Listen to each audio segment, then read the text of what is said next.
पहला प्रश्न है, शिक्षिका किरण की चिंता है कि उसकी कक्षा में अधिकांश बच्चे अंग्रेजी के साधारण शब्द या वाक्य भी नहीं पढ़ पाते हैं। ऐसे में पाठ्यक्रम कैसे पूरा हो? हस्त पुस्तिका में इसके लिए क्या सुझाव रखा गया है? इसके ऑप्शन है, पहला ऑप्शन है, पाठ्यक्रम पूरा करने के बजाय बच्चों में अंग्रेजी विषय की मूल दक्षताओं के विकास पर काम करते हुए आगे बढ़ना चाहिए। हर एक प्रकरण से संबंधित चीज़ें बोर्ड पर लिख देनी चाहिए ताकि बच्चे आसानी से देखकर लिख सके और पाठ्यक्रम पूरा हो सके। तीसरा ऑप्शन है, पाठ्यक्रम पूरा करने की जवाबदेही शिक्षिका की है, इसलिए उसे पूरा करने पर ध्यान देना चाहिए बजाय ये देखे कि कौन पढ़ रहा है या नहीं। चौथा ऑप्शन है, कमज़ोर बच्चों को अलग करके मात्र उन बच्चों को पढ़ाना चाहिए जो साधारण शब्द या वाक्य पढ़ लेते हैं। तो इस प्रश्न का उत्तर पहला ऑप्शन है, पाठ्यक्रम पूरा करने के बजाय बच्चों में अंग्रेजी विषय की मूल दक्षताओं के विकास पर काम करते हुए आगे बढ़ना चाहिए। तो ये ऑप्शन इसका सही है।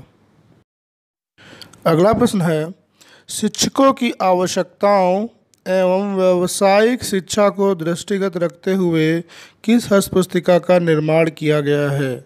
सीखने के प्रतिफल, ध्यानाकर्षण, आधारशिला या शिक्षण संग्रह।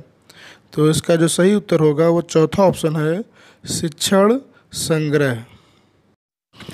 अगला प्रश्न है, एनसीएफ 2005 का विस्तार करें, जिसके ऑप्शन है नेशनल क्लास फ्रेमवर्क 2005, अगला ऑप्शन है नेशनल कॉमन फ्रेमवर्क 2005, तीसरा ऑप्शन है राष्ट्रीय पाठ्यक्रम फ्रेमवर्क 2005 और चौथा ऑप्शन है इसमें से कोई नहीं। तो इसका जो सही उत्तर है वो तीसरा ऑप्शन है, राष्ट्रीय पाठ्यक्रम फ्रेमवर्क 2005।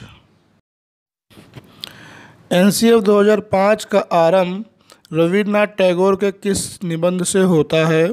इसके ऑप्शन है सभ्यता और समाज, समाज की प्रगति, सभ्यता और प्रगति, समाज एवं। तो इसका जो सही उत्तर है वो है सभ्यता और प्रगति, तीसरा ऑप्शन इसका सही है।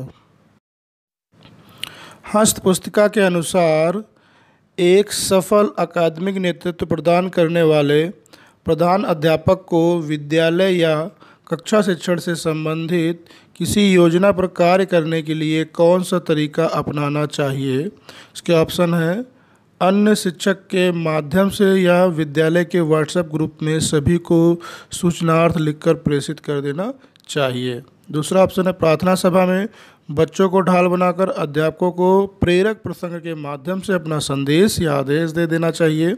तीसरा ऑप्शन है, लिखित रूप से आदेश बनाकर रसोइयों के माध्यम से शिक्षक की कक्षा तक पहुंचा देना चाहिए। और चौथा ऑप्शन है, सभी की सहमति से निर्णय लेकर कार्य योजना बनाकर कार्य करना चाहिए या काम करना चाहिए। तो इसका जो सही उत्तर है वो चौथा ऑप्शन है, सभी की सहमति से निर्णय लेकर कार्य योजना बनाकर काम करना चाहिए। अगला प्रश्न है, कॉन्सेप्ट मैपिंग नहीं है, सीखने के प्रतिफल, मूल्यांकन का साधन, शैक्षिक नवाचार, ग्राफीय रूपांतरण। तो इसका सही ऑप्शन होगा चौथा ऑप्शन है, ग्राफीय रूपांतरण। अगला प्रश्न है, शिक्षण संग्रह हस्त पुस्तिका अनुसार समावेशी शिक्षा है, जिसके ऑप्शन है, पहला ऑप्शन है ऐसी शिक्षा जो सबके लिए हो, दूसरा ऑप्शन है ऐसी शिक्षा जो विशिष्ट आवश्यकताओं को ध्यान में रखकर हो, तीसरा ऑप्शन है ऐसी शिक्षा जो केवल बालिकाओं के लिए हो और चौथा ऑप्शन है ऐसी शिक्षा जो अलग अलग वर्ग के बच्चों के लिए हो। तो इसका सही उत्तर होगा यहाँ पे पहला ऑप्शन है, ऐसी शिक्षा जो सबके लिए हो, उसे हम लोग समावेशी शिक्षा कहते हैं। अगला प्रश्न है, रमेश जी एक विज्ञान शिक्षक हैं, उनके पास सीमित संसाधन हैं और वे कक्षा में सभी बच्चों की सक्रिय सहभागिता चाहते हुए इसका आकलन करना चाहते हैं। इसके लिए हस्त पुस्तिका में क्या सुझाव रखा गया है?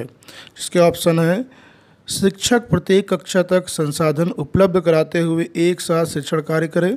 दूसरा ऑप्शन है, शिक्षक सीमित संसाधनों का प्रयोग करते हुए बच्चों को समूह में बांटकर शिक्षण कार्य करें। और तीसरा ऑप्शन है शिक्षक कक्षा में कम बोलने वाले बच्चों को संसाधन उपलब्ध कराकर उनके साथ शिक्षण कार्य करें, बाकी बच्चे स्वयं से पढ़ने में सक्षम हैं। चौथा ऑप्शन है ऐसा संभव नहीं है कि सभी की सक्रिय सहभागिता सुनिश्चित की जा सके। तो इस प्रश्न का जो सही उत्तर है वो दूसरा ऑप्शन है, शिक्षक सीमित संसाधनों का प्रयोग करते हुए बच्चों को समूह में बांटकर शिक्षण कार्य करें। अगला प्रश्न है बाल अखबार प्रकाशन, बोलती दीवारें, संगीत में असेंबली, समेकित शिक्षा डायरी, मन की बात पेटी आदि का जिक्र हस्त पुस्तिका में किस भाग के अंतर्गत किया गया है। ऑप्शन है भाग 1, भाग 4, भाग 3, भाग 2। तो इसका सही उत्तर है चौथा ऑप्शन भाग 2।